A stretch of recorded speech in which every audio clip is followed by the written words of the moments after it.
Hello， 大家好，欢迎回到我的频道，我是 Grayson。这个频道已经经营有差不多5个月了。这一路走来，有成功，也有犯过不少新手 YouTuber 都会犯的错误。所以今天这期影片，我会给大家总结20个新手 YouTuber 都会经常犯的错误。这里面有我经常犯的错误，也有我看其他新手 YouTuber 犯的错误。大家在看完这期影片之后，希望能够避免犯这些新手时期犯的错误，让你在经营频道的时候更顺利，让你更快达到你的目标。首先，第一个错误，拖延。我相信现在在看影片的观众里面有很多还没有自己的 YouTube 频道，但是我相信你们内心是想开通自己的 YouTube 频道，你们想利用 YouTube 这个平台传递自己的内容，打造自己一份被动收入。但是很多时候我们都在拖延，我们心里想着我们要准备好器材，要准备好相机、灯光、麦克风等等，还要学习如何剪辑、如何平面设计。在开通 YouTube 频道前，一定要做好这些事情，才算是准备好。我在1年前也是这么想的，我要准备好这些器材，我要学习好这些技术，才能够开通 YouTube 频道。但在5个月前我开通 YouTube 频道的时候，我还是没有达到我准备好的状态。但是我还是决定我要开通我的 YouTube 频道。我没有相机，我用的是我的 iPhone， 并且我只会基本的剪辑技术。其实很多时候，如果我们想做一件事情，只需要逼自己一下，以后的事情就会容易很多。如果当初我没有逼自己走出第一步，我可能到现在还没有开通我的 YouTube 频道，你们估计也没有办法看到这期影片。所以我希望现在在看这期影片的观众，如果你打算开通一个 YouTube 频道，别犹豫，利用你现在已有的资源，按下录制键，录下你的第一部影片。第二个错误，忽视灯光和音效。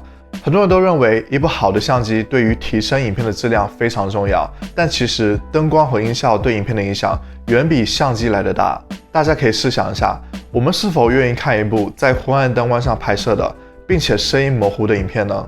大家不要以为我们需要买昂贵的器材才能够提高灯光和音效。对于新手来说，我们完全可以利用自然光来当我们的光源。自然光非常柔和，能够非常好的提高影片的亮度。对于麦克风来说，我这款麦克风在亚马逊上只需要$20，并且这个收音非常好。好的灯光和音效能够非常大的提高影片的质量，提升观众的观看体验。第三个错误，忽视背景。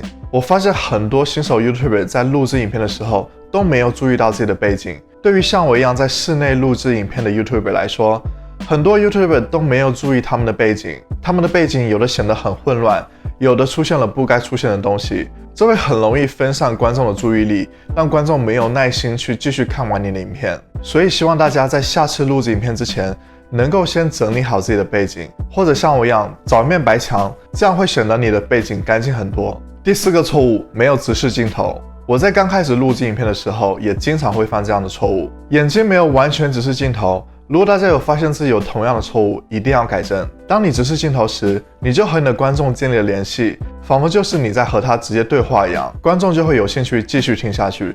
如果你在录制影片的时候没有直视镜头，那么观众就会觉得你在看别的地方，没有在认真的和他们说话，这样观众就会失去观看你影片的兴趣。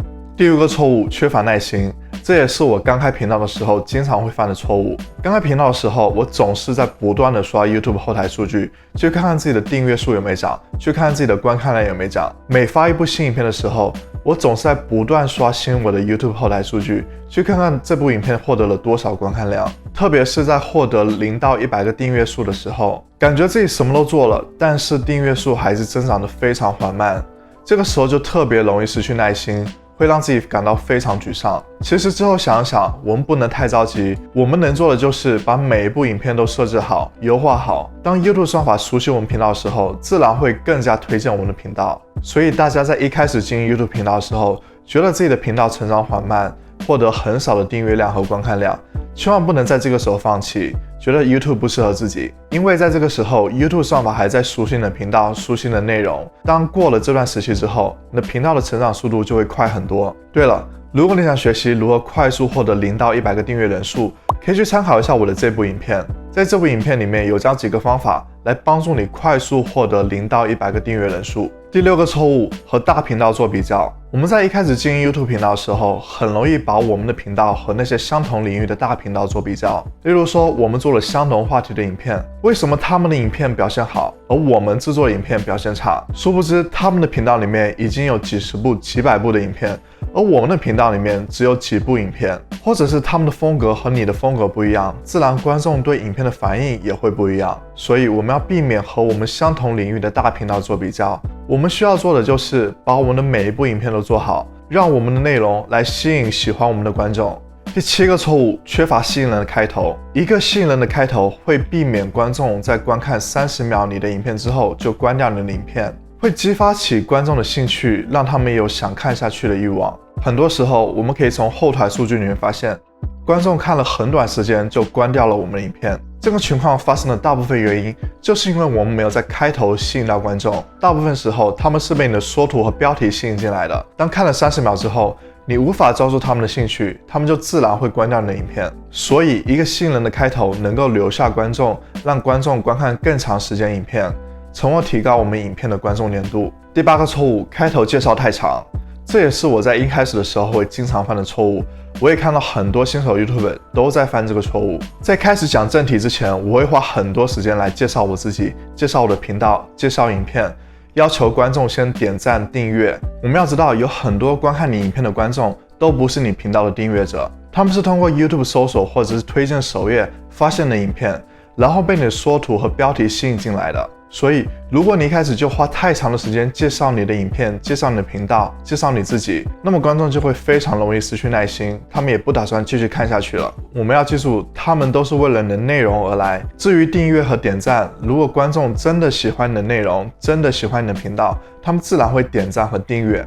第9个错误，没有针对观众。我们很多时候都会这么认为，我的这部影片一定会受欢迎，观众一定很爱看这部影片，但是结果观众的反应却很一般。这就是因为我们总是自己觉得观众会喜欢什么样的影片，观众会遇到什么样的问题，但其实观众的想法却恰恰相反。这就要求我们知道观众会喜欢在 YouTube 上搜索哪些内容，他们会寻求哪些解决方法。了解你的观众，知道他们想要什么，会让你的频道更快被观众发现，让你更快的获得订阅者和观看量。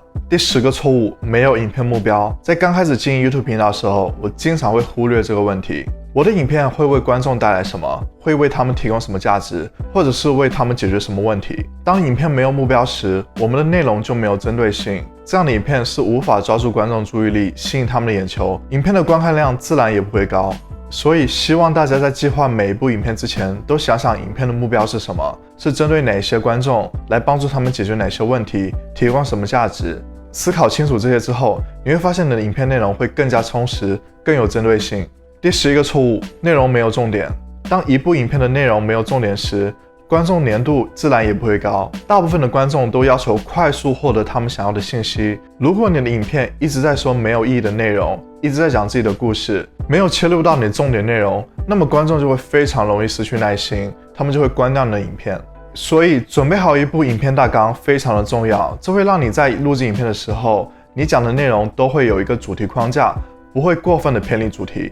第12个错误，暗示观众影片即将结束，这也是我经常会犯的错误。在讲完所有影片内容，影片即将结束之前，我都会说出一些词语，这些词语都会暗示观众这部影片即将结束了，所有的重点内容都已经讲过了。很多观众在这个时候就会关掉你的影片，这就会导致，如果你之后还有一些信息想要传达给观众，很多观众都接收不到。所以我们要尽量避免说出一些词语来暗示观众影片即将结束。第13个错误，太重视影片的长度。长的影片能够给我们带来更多的观看时长，同时在通过获利之后，我们可以置入更多的广告。所以很多 YouTuber 都倡导尽量制作长的影片，我也支持这一点，但前提是我们的内容要符合这个影片长度。我们不能为了让影片达到10分钟的影片时长，把一部本身只需要5分钟就能讲完的影片，强行加入一些没有意义的内容，把它拉长到10分钟。这样做反而会起到反效果，你在影响观众的观看体验，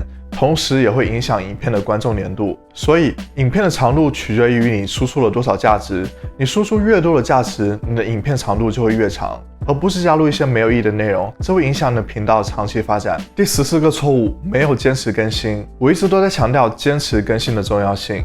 YouTube 喜欢创作者坚持更新，观众喜欢坚持更新的频道。坚持更新的好处有非常多，但是很多新手 YouTuber 都没有办法做到这一点。他们可能有时候一个星期更新3次，然后之后的1个月都没有更新。这种情况会让你的订阅者非常的疑惑，他们不知道你的更新频率如何。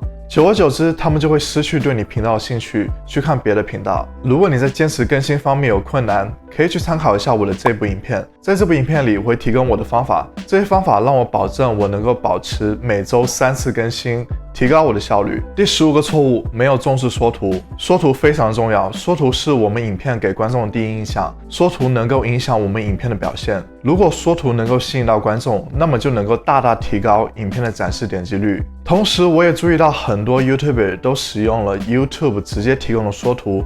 这些缩图都是 YouTube 直接从你的影片里面截取的画面，这些图大多时候都是一些质量不高的缩图，所以我建议大家去花时间和精力去研究如何设计缩图，因为即使你有再好的内容，没有好看的缩图吸引到观众，观众也没有兴趣观看你的影片内容。如果大家想学习如何制作缩图，可以去参考一下我的这部影片，使用的是免费工具，能够让你快速掌握制作缩图的要点。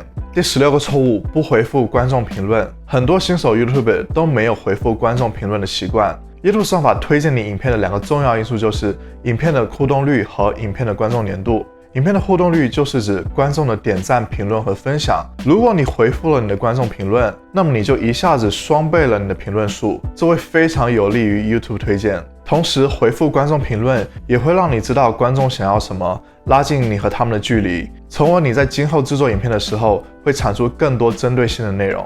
第17个错误，没有频道互动。在刚开始我们经营 YouTube 频道的时候，我们获得的曝光度是非常少的，这也导致我们频道被观众发现的几率是非常有限的。这就要求我们通过积极主动的方法，让观众发现我们的频道。我们可以去相同主题的大频道，在观看完他们的最新影片之后，我们可以评论一下我们的心得或者是感想，这样你的内容就会被其他观众发现。如果他们和你产生了共鸣，就会评论或者点赞你的评论。一旦点赞和评论数多了，观众就会注意到你的频道，也会好奇你的频道里面有什么内容。第18个错误，没有重视影片优化。在我们经营频道的初期，我们大部分流量来源是来自于 YouTube 搜索，而 YouTube 搜索取决于我们的影片优化程度。影片优化程度越高，就越容易被观众搜索到。但是我发现很多新手 YouTuber 都没有重视影片优化，他们的影片描述栏都是空白。影片的描述栏对我们优化影片非常的重要，这里是堆砌我们关键词非常重要的地方。同时，他们没有设置好标签，标签是另一种途径让 YouTube 算法了解我们的影片。如果你想学习如何做好 SEO， 可以去参考一下我的这部影片。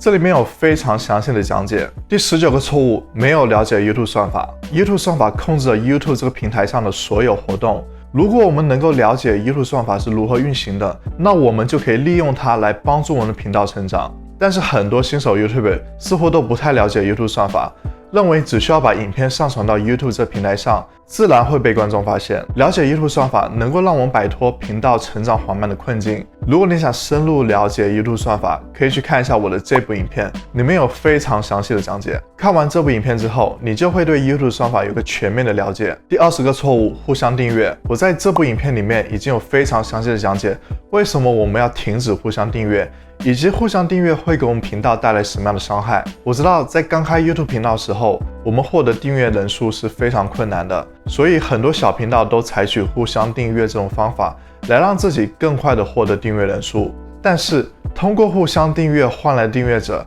他们根本不会在乎我们的频道主题，根本不会在乎我们的影片内容，他们也不会和我们互动，所以互相订阅带来的实际效果是基本没有的。我们必须通过正确的方法来获得我们订阅人数。我们想要获得订阅人数，就必须通过我们的影片内容来吸引观众，这些观众才是真正欣赏我们的影片内容，真正喜欢你的频道的观众，他们才会和你互动，给你更多宝贵的建议，来帮助你提高你的影片质量，来帮助你的频道成长。经营 YouTube 频道，犯错误总是难免的，重要的是我们能够从这些错误中学习到经验，来帮助我们的频道更快成长。我希望今天提到错误能够让刚开始经营频道的你们重视起来，尽量避免犯这些错误，能够让你节省很多时间，让你更快的达到你的目标。同时也欢迎你们在底下留言告诉我，你们还犯过哪些错误。如果大家喜欢今天这期影片，欢迎为我点个赞。如果大家想了解更多关于 YouTube 内容，欢迎订阅我的频道，打开旁边的小铃铛，我会每周更新影片。那么下次再见，拜拜。